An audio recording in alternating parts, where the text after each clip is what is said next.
DJ मुन्ना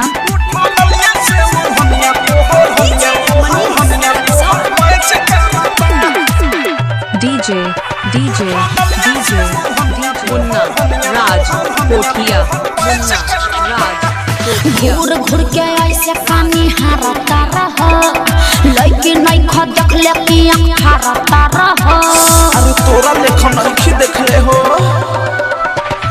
घूर घूर के ऐसे पानी हारता रह लइके नहीं ख देखले कि आँख हारता रह। रूपा हमार का टच करता सुना ना उठा ललिया से ओढ़निया तोहर मैच करता। उठा ललिया से ओढ़निया तोहर मैच करता। उठा ललिया से ओढ़निया तोहर मैच करता।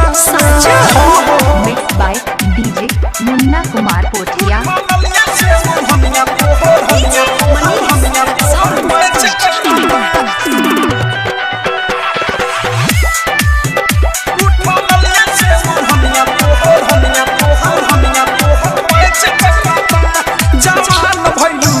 तोर डिमांड बढ़ता। अरे सोनामा के पानी जैसे पानी चढ़ता। अरे त का दिक्कत बा के मइलो होता भेट के नाही कुछ अभी कांच बानी कली फेरा में जब पड़ो ना त मोतिया बिना ढाली दिला बसा दिल बनाही कांच करता। लागत कि जान ले के रहो। उठा ललिया से ओढ़निया तोहर मैच करता। उठा ललिया से ओढ़निया तोहर मैच करता। उठा ललिया से ओढ़निया तोहर मैच करता। अरे ठीक है बा mix by DJ Munna Kumar Pothia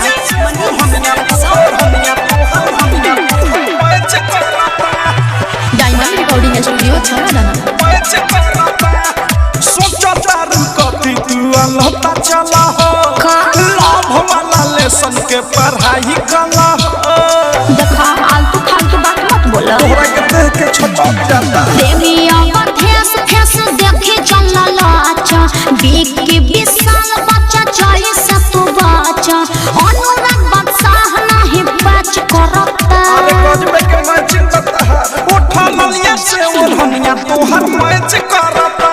उठा ललिया से ओढ़निया तोहर मैच करता। उठा ललिया से ओढ़निया तोहर मैच करता। घूर घूर के ऐसे पानी हारता रह लइके नहीं ख देखले कि आँख हारता रह। रूपा हमार का टच करता सुना ना उठा ललिया से ओढ़निया तोहर मैच करता। उठा ललिया से ओढ़निया तोहर मैच करता। उठा ललिया से ओढ़निया तोहर मैच करता। चला कुछ भी बोलते हो। Munna Kumar Pothiya RCM music new app अभी डाउनलोड कीजिए हमारे गूगल प्ले स्टोर से और पाए भोजपुरी लोकगीतों का एक से बढ़कर एक ऑडियो वीडियो सॉन्ग बिल्कुल मुफ्त।